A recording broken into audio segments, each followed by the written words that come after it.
Hey there, coaches. I'm Rich Prado, owner of Play In School and host of Travel Ball Talk, where I talk to travel ball coaches from the best organizations about the current and future state of travel baseball. Today's call features Wes Rynders, owner and founder of the Georgia Bombers. We get tremendous insight into what it is like playing and coaching for one of the best organizations in the country before deciding to leave to start his own club. We also talk about his commitment to adding as much value as possible for his players and families. I hope you enjoy this episode of Travel Ball Talk. Before we get into this episode with Wes, I want to remind you about my brand new resources and deals page at playinschool.com/resources. This page includes a curated list of products, brands, and services that I recommend and endorse. I believe that all of the items listed can have a positive impact on coaches, players, and or parents. Visit playinschool.com/resources. Now on to the show. All right, welcome back to another episode of Travel Ball Talk. Today we're heading for the first time down to Atlanta, Georgia, kind of the epicenter of travel baseball these days, if you will. We're going to visit for a little while with Wes Rynders, the owner-founder of the Georgia Bombers. Now, I've got a personal relationship with Wes, which I'm sure we'll talk about a little bit, but I'm here just like you guys to learn more about the Bombers. So, Wes, welcome to the show, man. How you doing? Doing great. Appreciate you having me on. Yeah, man. Actually, it's been a long time coming. Should have had you on earlier. We've been doing this thing for almost a year now, so I'm glad we got you on before the first anniversary.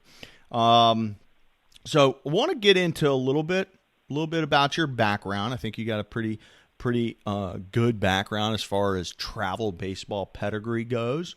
So I want to give you a chance to kind of introduce yourself and talk to us about sort of your backgrounds personally and the quick baseball bio, and then catch us up to your previous place of employment, and then how you came to found the Bombers, and then work us all the way up to current times. So why don't you give us the quick story? All right, so I'll give you a quick background on me. So I played for East Cobb baseball when I was growing up, or at least my high school years, 14 through 17U. Was lucky enough to get a scholarship to go to Georgia Tech. Played there for 4 years. Lucky enough to play in the 2002 College World Series, which was a blast. And then when my playing career was finding its end in a little bit of independent ball, I played for the Washington Wild Things in the Frontier League. As that was coming to a close, I just really wanted to coach. So my first call was to Gary Baldwin at East Cobb, and he gave me an opportunity to coach a couple teams there. And then a couple years later, I ended up being full-time at East Cobb, working there full-time, coaching full-time, and then coaching some of the better teams there. So it was an exciting time for me when I was in my early to mid-20s and getting a chance to coach these phenomenal athletes and getting to coach at the highest level, because when I played for East Cobb, we were winning national championships. When I coached there, we were winning national championships as well. So it was a fun time. And then, what kind of led me on to doing my own thing was I met up with an old teammate of mine from East Cobb. His name is Aaron Alvarez. He's actually my partner with the Georgia Bombers. He had a vision of what he wanted to do, what we wanted to do, and, give him a lot of credit for the initial starting of it. And when we kind of sat down and talked about doing our own thing, it sounded like a great idea in theory. We didn't really have any financial backing, so it was a little bit of a leap of faith that we both took together, but we did it, and we're excited about it now. We're on our 5th season now. Had a lot of success on and off the field, and that's really what's important to us. So it was like I said, it was a leap of faith. It was very scary at the time, especially for our families. We didn't know exactly what would happen, but the first year we thought we'd have roughly 8 to 10 teams, and we actually had 17 the first year. Whoa. So the demand was there in our area for something new, something different, and we kind of felt like that was our time. And for whatever reason, it worked out really well the first year, a lot better than we thought. And since then, we've really kept it around 17 to 20 teams. We try not to expand too much to stay to our core values and our vision of what we want to do with our program. And it's not to get too big too fast. It's to do it the right way for the right reasons. So that was very important for us. All right, let's back up a little bit. You buried an important part in there. You got to play in the College World Series with Georgia Tech in 2002. How awesome was that?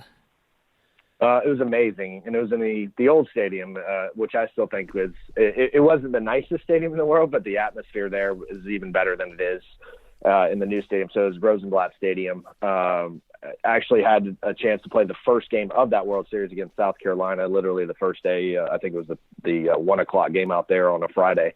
Mm-hmm. And I had the best game of my entire season, including a double that cleared the bases, and then a home run in the seventh inning as well, which I hit 8 home runs in 4 years. So hitting one in the College World Series pretty good time to hit a really one. Cool event. Absolutely, it was amazing. And which would have been a routine fly out in the new stadium. Well, not the way I remember it. I think it was about 50 or 60 rows deep. No, I'm just kidding. Of course, yeah, it was wind blown for sure, but that's okay. I'll take it every time. Yeah, unfortunately, if I'm not mistaken, the fences are deeper and the wind is blowing in. That's correct. At the new yards. Tough place, man. Tough place. That's awesome. You'll definitely never forget that on-field experience. Was there something, how do you kind of pin down this question? Which part of the off-the-field experience sticks out in your mind? Well, you talking about the College World Series, I assume? Yeah. From your time in 2002. So we were treated like royalty. However, during 2002 was right after, not to get too political or anything, but it was right after the September 11th attacks. So we actually were sitting in Stratcom, where I was sitting in the seat where George W. Bush was sitting the day of when he got flown there that day. So it was kind of surreal to be sitting in where they were tracking what was going on that day. Wow. Stratcom was one of our hosts, and we had the ability to go down into the bunker, way beneath the ground, see all of what no one in America can see, seeing how many Air Force Ones are actually stationed there, which, not trying to give away too many secrets, but it's a lot more than you would think. It's pretty just amazing stuff from a historical standpoint, and I'm a kind of a buff of history. So being in that moment then was something that, obviously, if I didn't go to the College World Series, I'd never get to experience. Absolutely. So that was the coolest thing. I still tell the story all the time, and it's like the World War III phone is right there in front of you. It's kind of creepy and kind of surreal, but especially that time, and of course in our country, the heightened security of everything. But us getting a chance to literally go to where they were that day was unreal. Amazing story. I would have never guessed that would have been what you went with, and it just goes to show you how the game of baseball can lead you to non-baseball things that have such huge impact or create such incredible memories. That's awesome. Super cool. Now let's get back to that little transition from, you were playing with you played and then coached with, basically travel baseball royalty with East Cobb Baseball. You're winning championships. You go down to Jupiter, and you've got a completely stacked team. Tell us about that team again, real quick. Sure. So it was 2010, and we were fortunate enough to win that event, which is, I think, the hardest event to win of any perfect game or any event, period, in travel ball. And we were fortunate enough to win it. But ironically, I was telling our assistant coaches at the time, I didn't think we were good enough to win it. This was prior to the event starting. Mm-hmm. And what I didn't know is at that point is that we would have 5 first-round draft picks on that team. Currently, I think off that team, there's 2 or 3 big leaguers that are currently playing. One is in AAA and very close to the big leagues. Matter of fact, he was just the minor league player of the year for the Atlanta Braves. Wow. So there was so much talent, and I just didn't know how good they really were. Knew they were talented, obviously, but didn't know it was that good. And those guys stepped up in prime time against some players that we played from other organizations that were absolutely unbelievable too, and just showed out. That weekend was incredible experience. I'm kind of curious, Atlanta being such a hotbed of talent, was your entire team made up of pretty much local kids? Yes. Okay. We had one kid from Florida that was a pitcher. Okay. That played on our 17 East Cobb Braves team the summer before. So he had been in the program. It wasn't we picked him up out of nowhere kind of a thing. But the rest of them were all Georgia kids. Okay. So I first of all, getting 4 or 5 first rounders on any team is insanity. But in 2019 versus 2010, or in 2019, if you got a team that's gonna pull kids from across the country, you say, I could see how you're going to increase the chances of not only winning but having draft picks all over the field. But to have a bunch of local dudes, from that same area on a team, that's incredible. So that was a little side story. What I was really trying to get at was, you're coaching with the big boys, and you and Coach Alvarez must have gotten hit on the head or something, because that's crazy. You say, we're just gonna take off and do our own thing and take this gigantic risk, and instead of staying with the top dogs in travel baseball. What part of his sales pitch to you, and maybe your sales pitch to him, was the most convincing part to tell you that you were onto something and this thing was going to work before you even had any players ready to go? Well, we're extremely like-minded in the sense that we really care about the players, and I know everybody says that, but we really wanted to do what's best for kids and in the game of baseball, and not worry about the unfortunate stuff in travel ball these days, and I'm sure we'll get to this later, but it's too much about money, in my opinion, and of course everybody's running a business. It is about money per se, but it's got to be with the best intentions for the kids, and getting them to the next level, and when they're quote done playing for you, that you're not done working with them. And I think that's at the bigger places, and this is not a knock at anyone, but sometimes those things can be forgotten because there's just so many players and so many teams and all those kinds of things that we envisioned it being a little bit smaller, and really working hard for each kid and treating them like a family per se. And I think that gets lost in travel ball a lot of times, especially in our area, because it's just, with Perfect Game being here and all those kinds of things, it's such a hotbed for everything. And I think some people get lost in why we're really doing this is it's for the kids and to train them not only in the game of baseball, but the game of life, right? Because most of these kids will not make it much, they might make it to college, but they're probably not making it to pro ball. I mean, all of them assume they are, but we all know that the stats are the stats. And can we prepare them to be, a good husband, a good father? That's more important to us than, hopefully it'll make the big leagues, but the percentages say that it's probably not going to happen. So that's kind of what we've always thought about, is the person and coaching the person instead of, what can they do for us to win a trophy, if you will. When you were talking about that, it made me think of, unfortunately, I know some folks who, when the kid was playing for them, so they're playing for him for the summer, and they just blew that kid up, promoting him to every coach out there, and then all of a sudden he goes to play for somebody else in the fall, and it's like the coach never heard of the kid. It's like the coach never. Yeah, that. It's like, wait, 3 weeks ago he was your favorite player on earth, and right. and now you don't even know the kid. It's and you just go, man. I thought it was maybe there was a little more of a connection, maybe a little more than just that transaction of the kid paying to play for you for this particular season, which is unfortunate. Yeah. Well, I say this to my players all the time, and I truly mean it, and I've proven it. And I'll tell you a quick story that actually happened to me yesterday, which is kind of ironic. But once my guy, always my guy, no matter what. If you leave, you decide to go to another program, whatever happens, that doesn't matter. If you played for us, you played for me.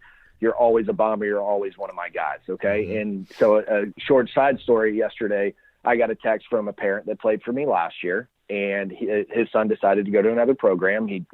Grass is always greener, I guess. And he asked me for help on his son in recruiting. And I said, absolutely. I'll do anything I can to help him out. And he was kind of not shocked by it because he's known what I've said, but that I actually did it, I guess.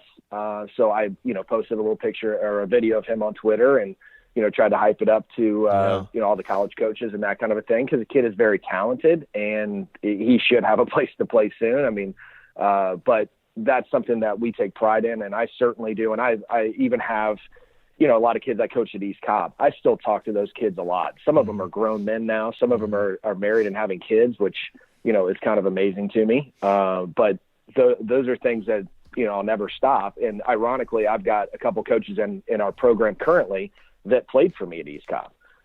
They went through their college or pro ball or whatever else that they've gone through. And the first person they called was me to see if I had anything available. And I said, of course, once my guy, always my guy. So that's something we take a lot of pride in. And I think, when you have massive numbers, sometimes that stuff gets forgotten. Yeah. And that's why we have quite a few teams, but there's a lot bigger programs out there, and we try to keep it where we can handle those things and really treat people, like we said, like family. So if you can't tell from the last couple minutes of Wes talking, he puts an emphasis on providing value for his players. And before we hit record, he told me that was one of the things he wanted to discuss on this podcast. So that's what we're going to talk about now. It's like, yes, just for to be above board, we playing school does work with the Georgia Bombers. I'm pumped to get down to Atlanta and provide film for all the Georgia Bombers. And if you're a regular listener to this podcast, you know that I almost never even mention playing school or what my day job is, but that is the day job. It's working with clubs like the Bombers, providing college recruiting videos for the entire organization. So besides film, in your mind, what are some of the things that you guys are doing that are providing value for the players who come to you, the players who used to play for you, and all the families that are part of the organization? Yeah, so we're always trying to find the new thing, right?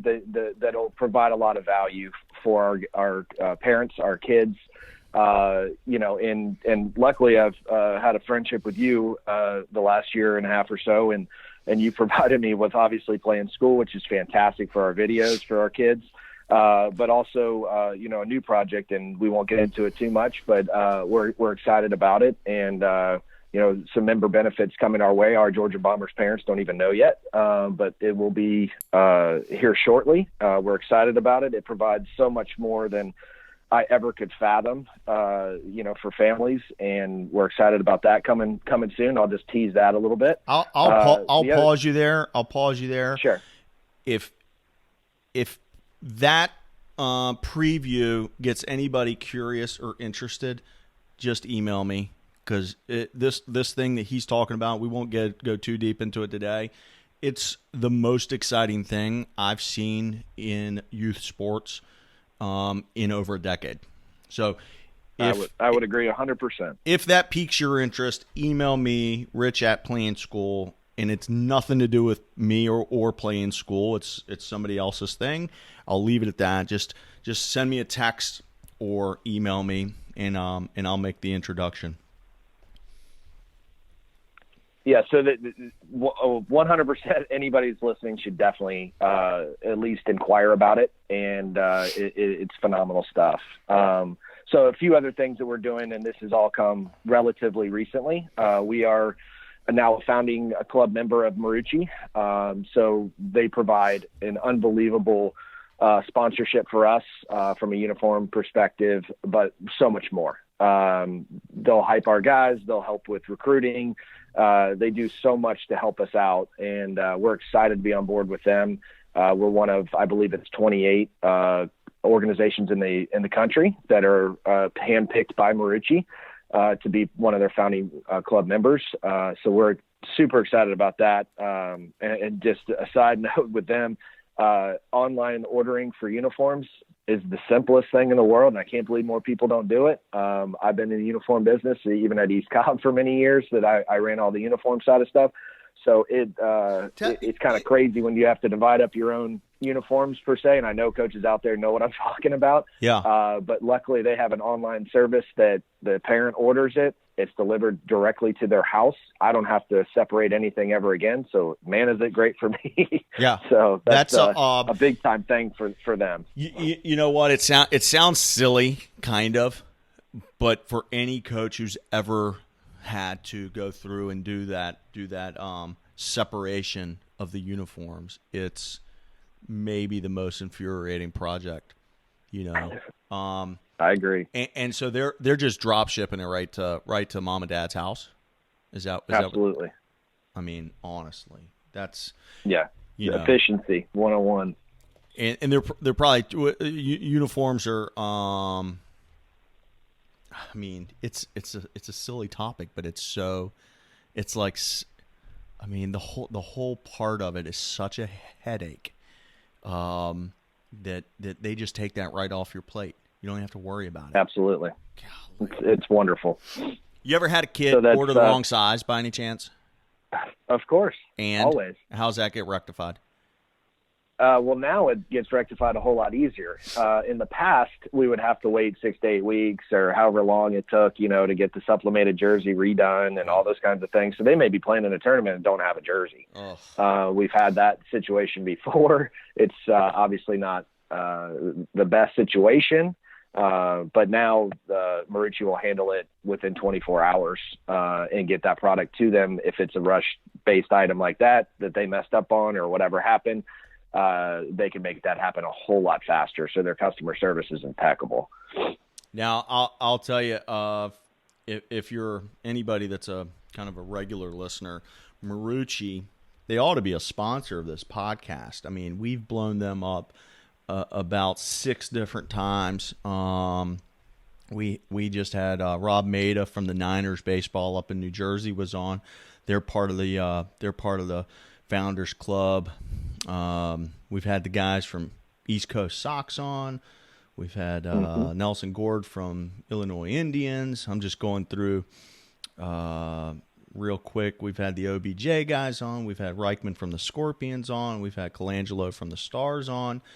I mean, we've had like a third of their teams on the podcast. Guys, Marucci, DM me. Let's get the sponsorship going, man. Let's go.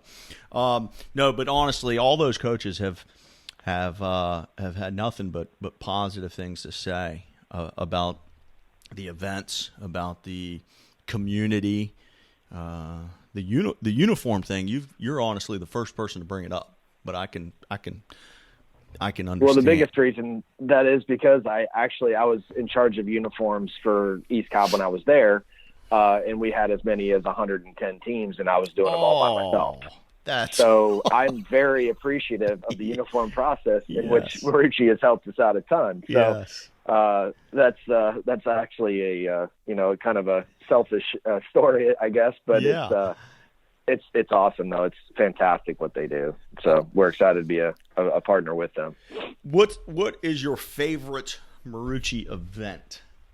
that you send a team to? Well, this will be our first year, so we're about to find out. But okay. Everything that I've seen about the Marucci World Series that they host in Baton Rouge, with just the founding club teams allowed to play, nobody from outside is allowed to play. So you're playing the best of the best, and there's no cupcake teams and pool play, if you will.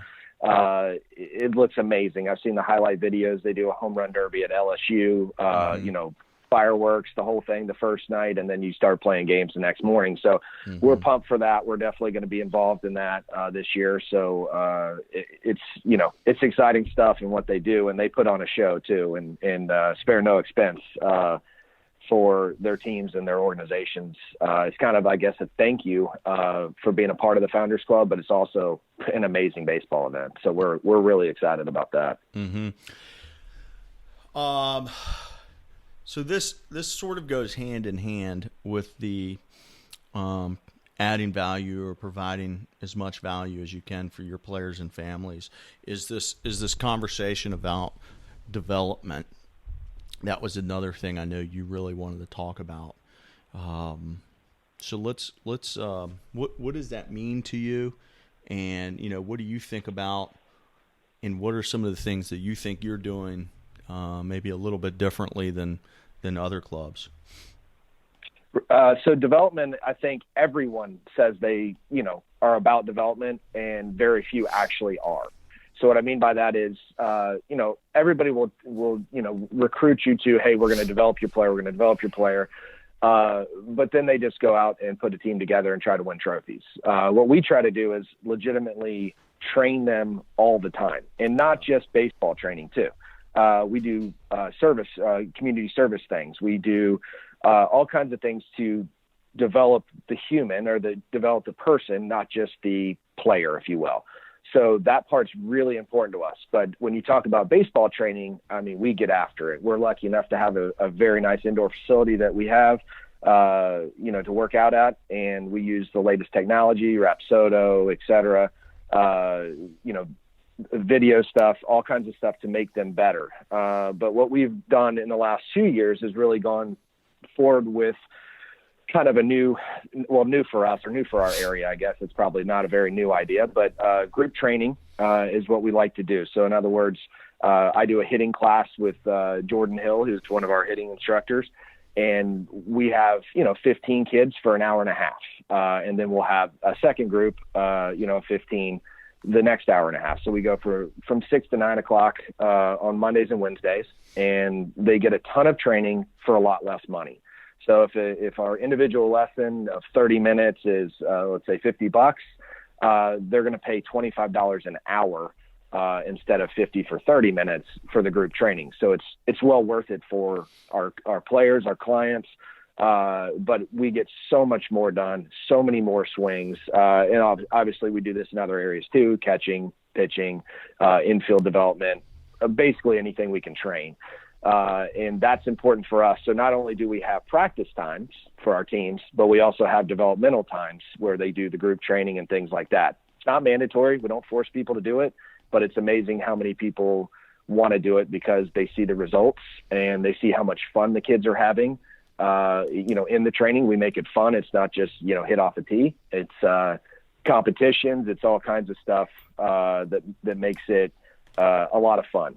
So in the group training, it's you and Jordan with a class of about 10 to 15. Is that accurate? Yeah. We cap it at about 15. Okay. Because we found out that's just the probably the most we can take and still get really, really good results. And then you're doing back-to-back sessions like that?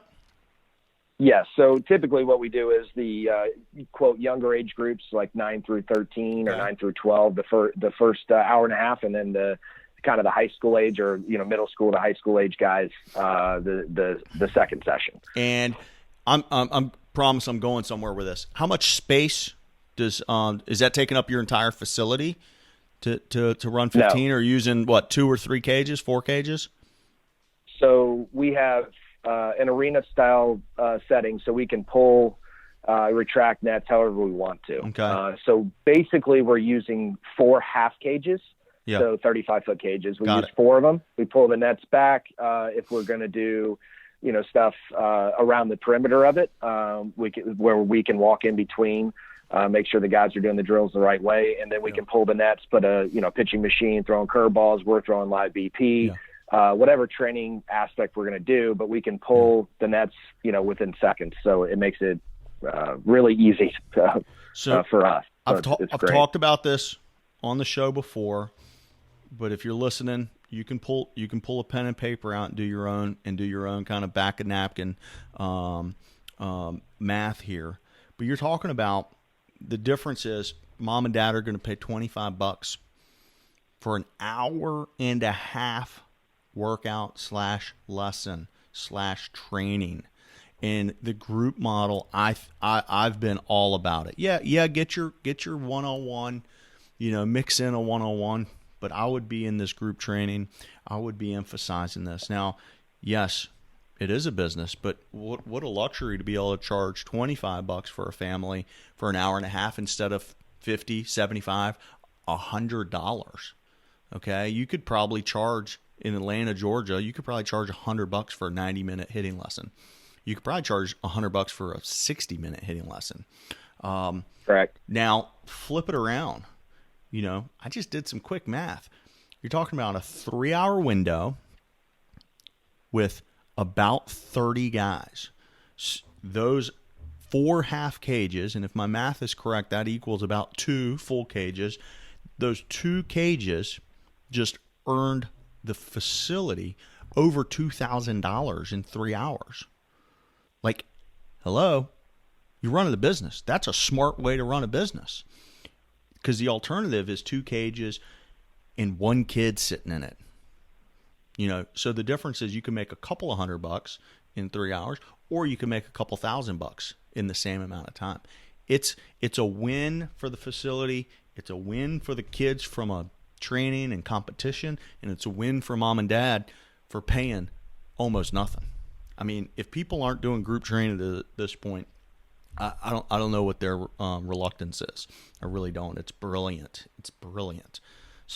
Well, let's get back to talking about this. Listen, I follow Jordan, and I follow you on Twitter. Y'all have every tool in the toolbox. If there's a widget or a gizmo or a gadget, you go get it and test it, don't you?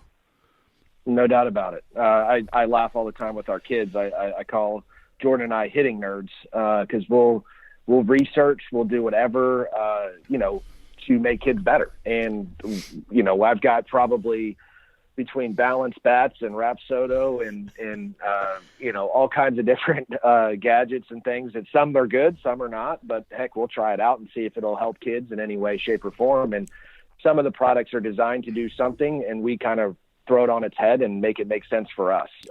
So it's something that Jordan and I love to play with, love to mess around with all the new, whatever is the new toy or the new hitting apparatus or whatever you want to call it.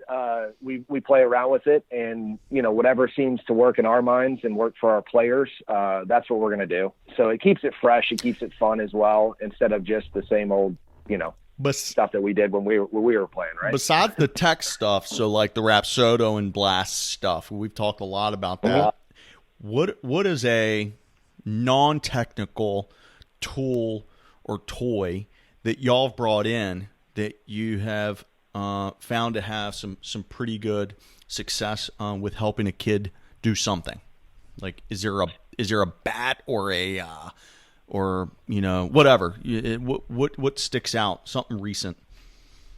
Sure. So, there's several things because we have a lot of toys, right? But I've been, ever since I first found Balance Bat, which they do overloads, underloads, normal batting practice quote bats. They just have a huge knob at the end of them, basically. And I don't know I won't get into the technical side because I wasn't the doctor that created it, but the idea behind it is if you turn the knob, the barrel goes fast. So in other words, that's what we want to do in our swing. So with those balance bats, the kids get instant feedback. It's kind of a strange thing until you actually swing one. But the balance bat is amazing. And whether it's the overload or underload, and all that means is heavy or light. or the normal BP bat, a lot of our guys start to feel their swing, feel the right way to move because of the technology in that balanced bat. So it just looks like a balanced bat with a big knob at the end of it, or a regular bat with a big knob at the end of it. But it's obviously a lot more technology to it, but it's proven kind of to a lot of our guys like, okay, then now I kind of get what you're talking about, because it kind of forces them to do it, whether they want to or not, by the way it's designed. So I'd say that's probably our go-to, if you will. I pulled up a picture. I'm looking at it right now, and it looks like, I mean, it's a regular bat, and then where the knob is, it's like the knob just keeps on going. Mm-hmm. And I guess that just throws off the balance of what you're used to and overemphasizes something. It's correct. That's wild. That's wild. Yeah, and again, I think it's hard to explain. Yeah, it's one of those things. I think you got to pick it up and do it. Like I can't imagine what it would feel like. But that's pretty cool. I haven't heard balance bat. I think I'm just looking. It looks like there might be a few manufacturers of that. What else have you got besides the balance bat? Is there anything else that you out of your toy chest that you find yourself going to for kind of a routine checkup with a kid? Something that you find in a lot of your workouts that you keep pulling out of the basket? No doubt. So the cheapest toy ever is a PVC pipe. So we get them, whatever, $2 or $3 at the Home Depot or Lowe's. Yeah. Cut them into, 6 foot situations. And we use that for quote warm up. We use it for a lot of things. You can literally hit with it, obviously not a baseball, but we're going to hit wiffle balls or something like that with it. Okay. There's a lot of things you can do with it. But it trains our kids on the movement patterns, if you will, of your body, of your swing, all those kinds of things. And it's cheap. And that's the beauty of it. So we tell guys all the time, parents, whatever, go spend $2 at Home Depot and it'll be well worth your time. Gotcha. And you've got for body movements, things like that. And you've got like a whole series of different drills you can use with this same PVC pipe? Oh yeah. We probably have our quote warm up takes us about 10 to 15 minutes. I've seen college guys, I've seen pro guys that take more 30 to 45 minutes of just quote warm up with a PVC. So there's a million drills you can do with it. There's a lot of different things we do. Some things look crazy, but it's designed to train, one specific thing or whatever the case may be. So it's a very inexpensive way to do a million drills, and nothing like, something light to swing with will train you a whole lot better than something heavy like a normal bat or something heavier. So if folks are still listening, you can find Wes's Twitter at it's just at Wes Rynders. That's Rynders. And Jordan Hill's Twitter. And you can, if you scour through those, I'm sure you're going to find some examples, some photos, and some videos of some of these different little tools and toys that they are using. Now, I'm kind of curious. There's a lot of gurus online. There's kind of different camps that people fall into. And to be honest with you, I actually try to avoid this hashtag hitting Twitter world on Twitter. I actually try and make fun of hashtag hitting Twitter whenever possible, because it becomes a little bit toxic. People on there sniping at each other at any given chance.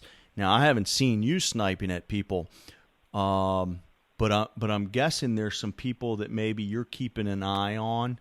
Is there anybody, are there any hitting guys that you look to specifically as people in the same camp as you that you're trying to learn from? Yeah, there's a lot of good guys on Twitter, right? And the only thing that I don't like is when they go at each other, right? That kind of is defeats the purpose of what we're supposed to be about it, which is training kids and helping kids. So my main thing is I take a little bit from everybody. Okay. I think there's some good and bad from everybody. Yeah. There's not one specific way to hit, but there's a lot of similarities that the greats do. So try to take a little bit from everybody, right? There's guys that are on Twitter that do a heck of a job with showing drills. Mm-hmm. There's other guys that, do a great job of just clipping videos of MLB guys. Mm-hmm. That stuff is always valuable to see. Slow motion, angles that you don't get on TV per se. Stuff like that is really interesting to me. Mm-hmm. Seeing old clips of guys, in the 50s, 60s, 70s that I wasn't alive. I didn't grow up seeing these guys. I heard about them from my father all the time, but I didn't know what they played like. So now, luckily with technology the way it is now, you can see a lot of this stuff. So that stuff is important for me. I do follow certain guys. I'm not going to give them too much credit because it's a toxic world out there. Yeah, you don't want to get sniped. I hear you. That's correct. That's correct. But there are some guys that are really doing it right.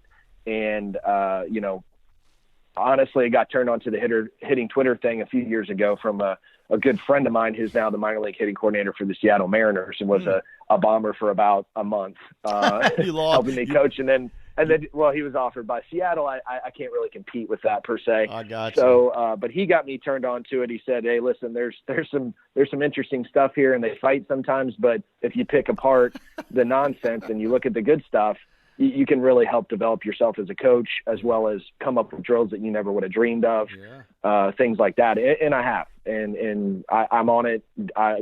Be honest, daily. I enjoy seeing guys, working with younger guys, not necessarily pro guys per se, right? The pro guys are pretty darn good, but seeing guys doing drill work with 9 and 10-year-olds and how do they help them out and how do they get them to, with simple drills to make them better. Those are things that we, I'll be honest, I'll steal stuff from them left and right. We'll use them in our hitting class. Yeah. So it's stuff that, Jordan and I, like I said, are hitting nerds and we like to research anything and everything. And if it makes sense for us or, we'll do it. We'll give it a shot. And if it works, great. If it doesn't, that's okay too. But you bring up that's such the experimental side of things. You bring up such an interesting point. There's so many guys who break their arms patting themselves on the back, hitting with or working with the best hitters in the world. Like your student is elite. Yeah, cool. What about the coach? And you break your arm patting yourself on the back. What about the kid who's brand new to the game?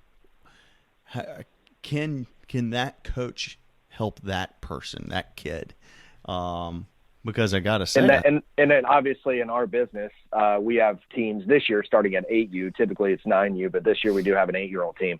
So 8, 9-year-olds don't have a clue what they're doing. No. Let's just be honest. Yeah, they may be good athletes, but they don't know what they're doing. So those are the things that we try to, as a program, can we develop those younger players? Because by the time they get to high school, hopefully, they'll have it figured out per se. Obviously, it's never ending and you keep working at it, but they'll at least have the fundamentals down. They'll know the terminology that we use, all those things that I think are way more important than just, like you said, patting yourself on the back. Yeah, I mean, don't get me wrong.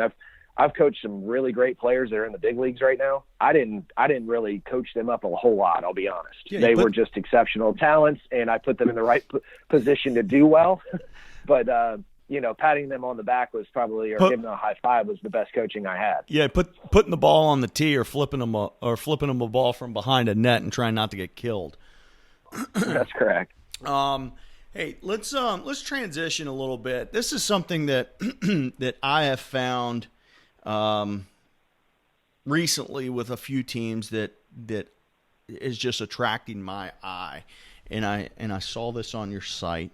It's this idea of core values or visions or mission statements, and I was on your site, and you guys have an area where you talk about class, and that just, it's attracted my eye.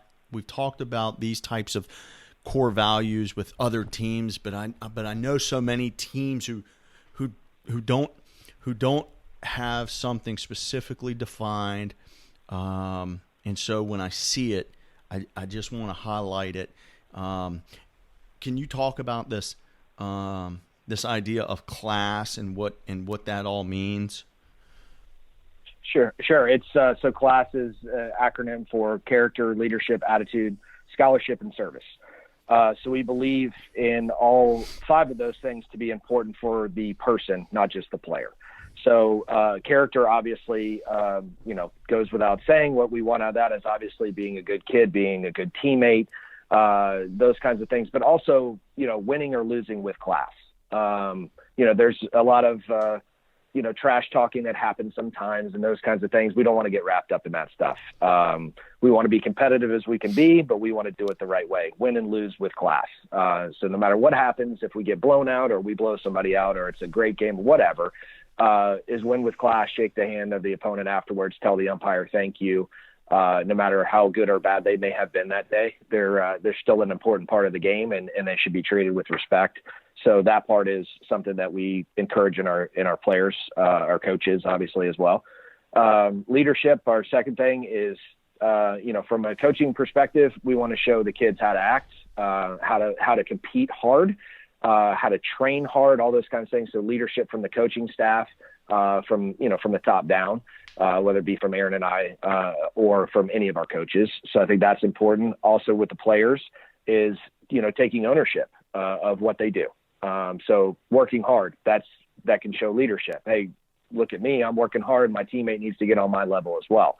So that can be leadership without ever having to speak a word. And some kids will not speak, right? They're a little more, show you what I can do, not talk about it.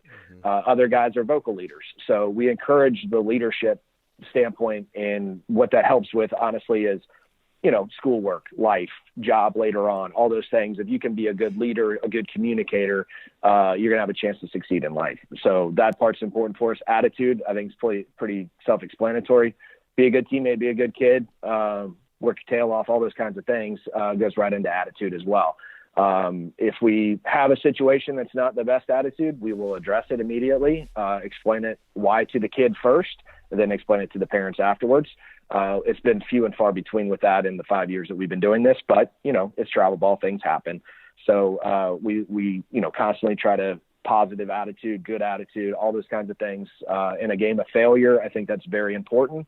You're going to fail more than you're going to succeed, unfortunately, in this game. So can you still have a, positive frame of mind moving forward? And it's about, the process, as like a Nick Saban would say, instead of the end result per se, whether you won or lost or you got 4 hits or whatever. It's about, that attitude and that process. Scholarship basically for us means be a great student. There's obviously more that goes into it, but if you're getting or doing your job in the classroom, doors are going to open wide open for your chances of playing college, or let's just say that the player's not good enough to play college baseball. You're going to have an opportunity to go to a great academic school and become something big in life. So grades mean a big deal to us. We mention it to our players all the time. I tell my kids that, I coach a 16-year-old team with our program. The first question I get asked by every college coach is grades, SAT, ACT, right? They got to know if it's even worth their time to pursue the player. They can see if they're talented or not. That's not a secret. That's not hard to figure out for those guys. But finding out about character, finding out about their academics is the first thing they want to find out. And I stress this to our, especially our older guys all the time, is that's the first question. It better be good. So I know some people don't like school, but you got to do well at it because it'll affect you positively or negatively somewhere down the road. And then the last thing is service. And this, I'll give a lot of credit to my partner, Aaron Alvarez, on this. He kind of spearheads this. We recently did Operation Christmas Child, which is filling like shoe boxes up with, different items, toothbrushes, pencils, whatever we can to help out the less fortunate. So they'll each get, we sponsored a certain area of the country, those kinds of things. I don't know where it was this year, I'll be honest. Aaron would know that. But we do that. We send those boxes to kids and things like that. I think this year we set our new record. We've done it every year. This year we did over 400 individual boxes for people. So that's something that, we take pride in. We do some other events throughout the calendar year as well, because you got to teach the kids that they're rather lucky in what they do in life. They have the ability to play travel baseball and to do all these fun things, right? But they don't understand how good they really have it. So we like to give back to our community, whether it be local or, somewhere in the country, whatever the case may be. But that's an important part of our process as well, is about being the best, person you can be. And we believe that that's an important part in the process, is showing these kids that you are lucky. No matter what you think of your specific situation, you are very lucky to be healthy, playing travel ball, all those things. So we want to make sure that they see that, all sides of a person, instead of just being a great baseball player. Love it. I tell you, and the reason I point this idea of class out in y'all's vision and the core values is I want to challenge every travel team out there to sit down and define for themselves what their values are and what their vision is for their organization. Because I mean, the exercise of going through something like this to put it down on papers is huge. So I congratulate you on that. Awesome stuff. Well, one of the things that I'd like to mention on that as well is that I do specifically with my team. We don't do it with the entire program because it's basically the kids that played for me, but I do what's called a speaker series, or what I call a speaker series. So it's former players of mine that were Bombers. They come back, whether they're the first two I had was Jaden Jackson. He's a freshman at Georgia Tech this year. Ryan Bliss was our second one. He's a sophomore at Auburn. If you guys watched the College World Series, he was the kind of their spark, their leadoff guy. Played second base last year, played shortstop. But both of those guys have come back this winter, the last 2 weeks. We practice on Sundays with my team, and have come back and spoken to the team about what it means to be a Bomber, what it means to play for me specifically because they're playing for me, and what their process was. Mm-hmm. So the players can hear it, not from the old Coach West. They can hear it from guys that have played for me, been through the exact situation that they're going through right now, mm-hmm. and how they come out on the other end. So I've got 2 more weeks of this as well. So it's another part of value, right? But it also goes with our morals and our vision of class. Is once a Bomber, always a Bomber kind of a thing. And I know a lot of people say that in their programs, but our guys actually come back mm-hmm. and talk with our players and try to help them in their movement forward. And that just shows what kind of kids that and people that they grow up to be, which is very important for us. Mm-hmm. Let me ask you a question. It's kind of a 2-part question. What are you focused on? What are you focused on right now in the short term? And what are you focused on, maybe say, for 2020 in the long term, next year? Yes.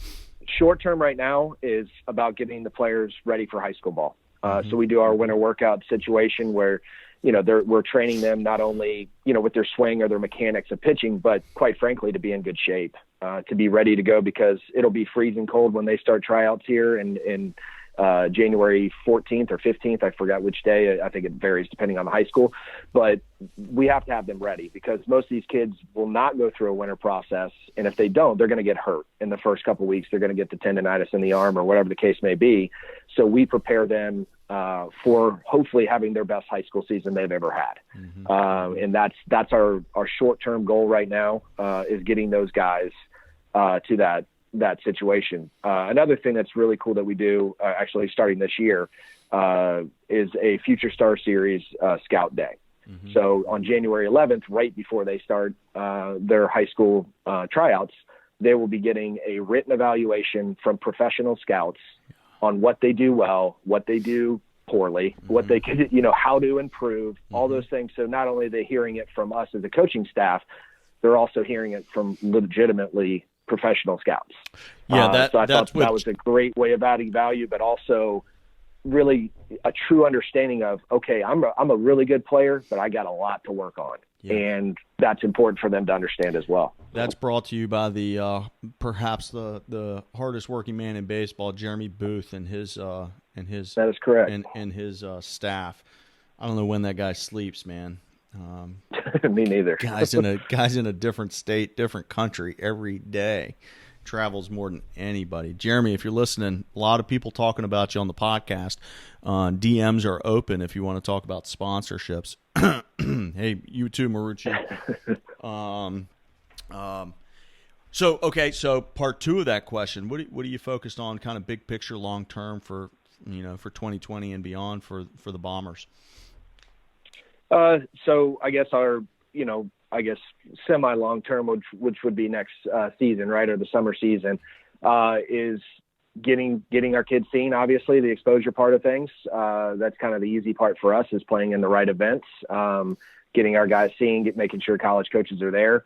But hopefully getting those kids committed, that are juniors, rising seniors, rising juniors, kind of situation for next high school year.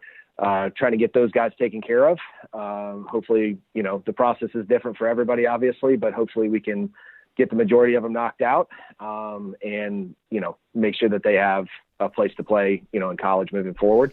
We don't really set goals on trying to win certain events or anything like that, because what I found out over the years is that it's more important to, obviously you're going to play to win, but to take care of kids' arms, to make sure that so for example, my 16-year-old team, I don't want them to be the greatest year of their life is their 16-year-old year. Hopefully it's past that. Hopefully we get them to another level.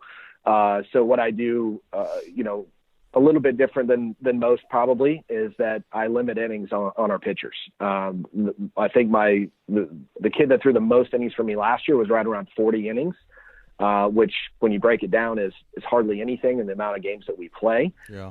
And that's on purpose. I'm going to obviously, show off the kids and give as much exposure as we can.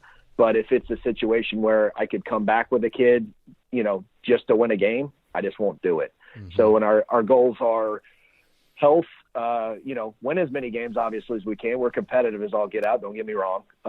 But at the same time, if we have a situation like that, we're not going to try to win a trophy. We're going to do what's best for kids, because ultimately we want them to play a lot longer than the Bombers, if you will. Yeah. That's the goal. So hopefully we don't end a career in the 16, 17-year-old age group when we could have done things different, and now the kid could have, gone on. Because I've seen this many, many times, and I'm sure you have too in travel ball. It's unfortunate. The 9-year-old kid that's thrown 120 pitches in a game is absurd. Mm-hmm. All those kinds of things. And unfortunately, it happens too much. So we're very, on our coaches about it. And then obviously if we're on our coaches about it, we have to be about it too. So that's something that we make sure. So that's kind of, 2020 is more about, yeah, we want to win, don't get me wrong, but it's about the kids, and it always will be. And How can we improve them? How can we develop them? And how can we hopefully get them an opportunity to play at the next level? Yeah, you remind me about one of the biggest tournaments of the year that's held right there in Atlanta, Georgia. I was completely blown away. It's run by an organization that, promotes pitch smart and taking care of kids' arms. Only to realize that if you make the championship game, the regularly scheduled format involves playing 5 games in 24 hours. And I'm scratching my head going, how does that make sense?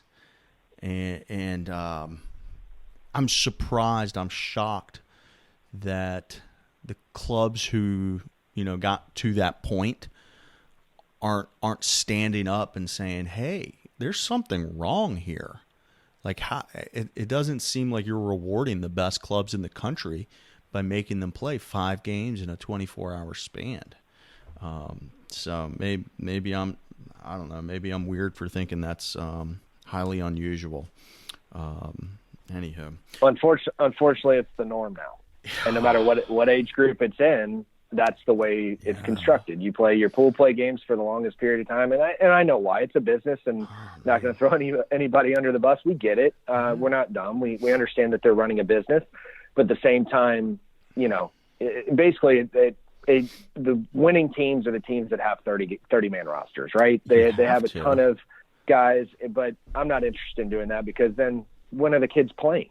You know what I mean? So Yeah. I always like to keep my roster in that, 17 to 20 range, something like that, depending on pitcher onlys, obviously. Yeah. But where everybody's getting the chance to play and compete and perform, right? And some of these teams, these super mega teams that win these things, they have 30, 35-man rosters. Well, I honestly can't believe that people agree to do it. I get it. Hey, look at me, I'm playing for this team, Go or get that I'm ring. winning this trophy. But but I don't understand from a personal, perspective of the player. How am I getting better? Yeah. I don't know. Anyway, I we I go off on a digress. tangent there, but we digress. Let's wrap this up. I just want to give you an opportunity to give our listeners any parting shots, any parting words of wisdom, any advice that you feel like, hey, you've got the mic, man. I just want to give you the opportunity to to get anything else that we haven't talked about off your chest. Give you some time here. Yeah, I think the biggest thing in travel ball these days, good, bad, and ugly, right? I know you do that. Yeah. Hey, you've listened. You've listened before. Right? I love it. Yeah, a couple times, but there's so many negative words when travel ball is mentioned. It's a negative connotation, even to the point of, I know you interviewed Rob Bruno before from NorCal, and he's a dear friend of mine. I've known him for a long time. He's trying to think of new words instead of travel ball. Yeah, call it something different because the negative connotations are so bad. Yeah. And I think travel ball is a great thing when done right. Yes. When it's about the player and it's about the development of the player, not only as a baseball player but as a person, then it's a wonderful thing. Who knows if they'll make the big leagues or college or whatever, but they're going to be a better person in life. And I think that's important. And I think it's not done enough in the quote travel ball community. It's so much about winning and it's so much about making the almighty dollar that it's not done for the right reasons. Mm-hmm. And when I grew up playing, I played at East Cobb when I was younger. It was about that. They've gotten huge now and they're doing their thing and everything's good there, but it just, I guess I'm old school. I was trained by some great coaches. I still think those coaches to this day, I still call them for advice on stuff that's going on with my team, my program, whatever, because that's what it meant to me. It meant so much. Mm-hmm. And I hope that, guys that are listening to this, that's what it should be about. Not about what your record was. I have no clue what my record is as a head coach. I have no idea. I really don't even care. Yeah. Don't get me wrong. I'm competitive. I want to win everything that I do, but at the same time, what's the end game? What's most important? And it's about the kids. Mm-hmm. And I think that even if you see the horror stories all the time, right, of the young team and the kid threw all these pitches and blah, blah, blah, and they won a championship. Well, great for them. Mm-hmm. That kid is not going to remember that championship in 2 weeks, much less 2 years or 10 years. Mm-hmm. It's about the relationships, right? So I don't remember what our record was when I was 16. I know we were good, but I don't remember what our record was. I don't even remember what trophies we won. Yeah. I know we won several, but I don't even remember the tournaments, but I sure as heck remember my coaches that influenced me. Yeah. And I remember my teammates. And I think that's what travel ball needs to go back towards. Mm-hmm. I don't know if it ever will because it's $18 billion industry from what I last heard. Oh. I don't know if it's that much, but it's a lot nonetheless.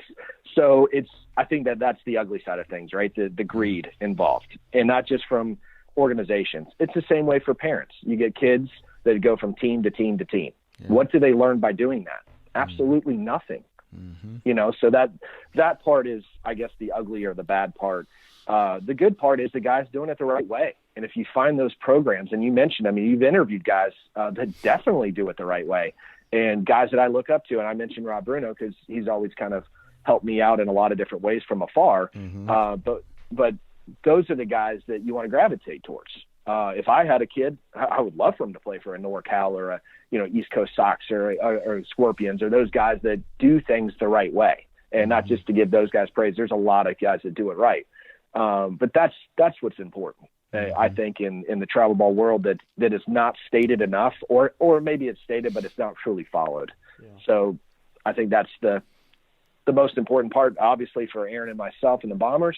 But that's also, it should be hopefully for everybody. Yeah. Awesome. Well, Wes, I thank you for coming on and making the time to join us today.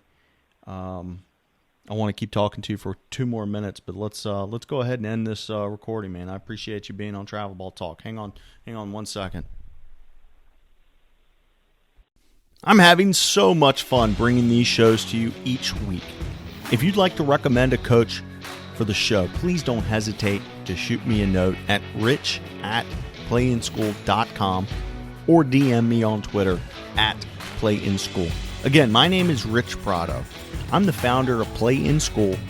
My goal is to continue to create products and services that add value to you, the travel ball coaches, your players, and their parents. Visit playinschool.com to see some of the ways we're doing that. Or better yet, let's set up a call. Until next time, thank you for listening to Travel Ball Talk.